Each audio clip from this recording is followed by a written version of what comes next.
నమస్కారం. డబ్బుకి, సంతోషానికి ఏమైనా సంబంధముందా? చాలామందిని తొలిచే ప్రశ్న ఇది.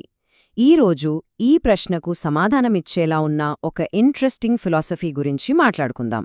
ఈ ఒక్క మాట మన ఆలోచనా విధానాన్నే మార్చేయొచ్చు. పదండి, మొదలు పెడదాం. అసలీ చర్చంతా దేనితో మొదలైందంటే, ఈ ఒక్క ప్రశ్నతో. డబ్బులో ఏం సంతోషం ఉంటుంది సార్? మనలో చాలామందికి ఎప్పుడో ఒకప్పుడు వచ్చే డౌటే ఇది. మనం చూస్తూనే ఉంటాం కదా, కోట్లు సంపాదించినా కొందరికి మనశ్శాంతి ఉండదు. కాని ఏమీ లేకపోయినా మరికొందరి చాలా హ్యాపీగా ఉంటారు.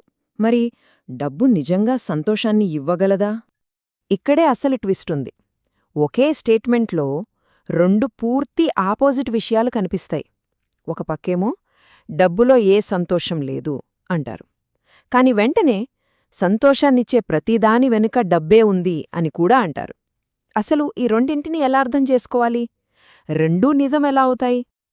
ఆ రెండు డిఫరెంట్ మాటల్ని కలిపే బ్రిడ్జ్ లాంటిది ఈ ఒక్క స్టేట్మెంట్. అదేంటంటే, ఎందుకంటే మనీ ఈజ్ ఆల్వేజ్ అల్టిమేట్. ఈ యొక్క లైనే ఈ మొత్తం ఫిలాసఫీకి బేస్ అన్నమాట. వినడానికి సింపుల్గానే అనిపించొచ్చు, కానీ దీని వెనుక చాలా పెద్ద అర్థం దాగుంది. అయితే ఇక్కడ అల్టిమేట్ అంటే ఏంటి? దాని అసలు మీనింగ్ ఏంటి? చూడండి, ఇక్కడే మనం జాగ్రత్తగా గమనించాలి. అల్టిమేట్ అనగానే మన లైఫ్కే అదే లాస్ట్ గోల్, అదే ఫైనల్ డెస్టినేషన్ అనుకుంటారు. కానీ ఇక్కడ ఆ మీనింగ్ కాదు.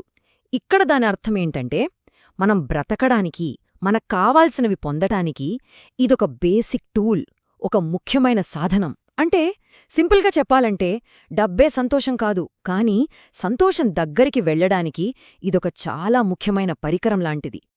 సరే, డబ్బు అనేది ఒక టూల్ మాత్రమే అనుకున్నాం కదా. సో ఈ ఐడియా మనల్ని ఒక ఇంట్రెస్టింగ్ పాయింట్కి తీసుకెళ్తుంది. ఈ ప్రపంచంలో బ్రతకాలంటే, సర్వైవ్ అవ్వాలంటే ప్రతి మనిషికి తనకంటూ ఒక ఆధారం, ఒక జీవన విధానం అనేది ఉండాలి. ఆ జీవన విధానాన్నే ఇక్కడ ఒక మార్గం అంటున్నారన్నమాట. అండ్ ఆ మార్గాన్ని ఎంచుకోవడం అనేది అది కంప్లీట్గా పర్సనల్ చాయిస్. ప్రతి ఒక్కరూ తమ బతుకు తెరువు కోసం, తమ గోల్స్ రీచ్ అవ్వడం కోసం తెలిసి ఒక దారిని ఎంచుకుంటారు. సో ఫైనల్గా ఈ మొత్తం ఫిలాసఫీ ఒక పర్సనల్ స్టేట్మెంట్తో ఎండవుతుంది. నేను ఈ మార్గం ఎంచుకున్నాను అంటే ఇది అందరూ ఫాలో అవ్వాల్సిన రూల్ అని చెప్పట్లేదు. ఇది యూనివర్సల్ ట్రూత్ కాదు. ఇది కేవలం ఒక వ్యక్తి తన లైఫ్ కోసం, తన సిచ్యువేషన్స్ని బట్టి తెలిసి తీసుకున్న ఒక డెసిషన్. డబ్బుని ఒక టూల్గా వాడుకోవడమే ఆ వ్యక్తి సెలెక్ట్ చేసుకున్న దారి. అంతే. ఇదంతా విన్నాక మన మనసులో ఒక పెద్ద ప్రశ్న మిగిలిపోతుంది.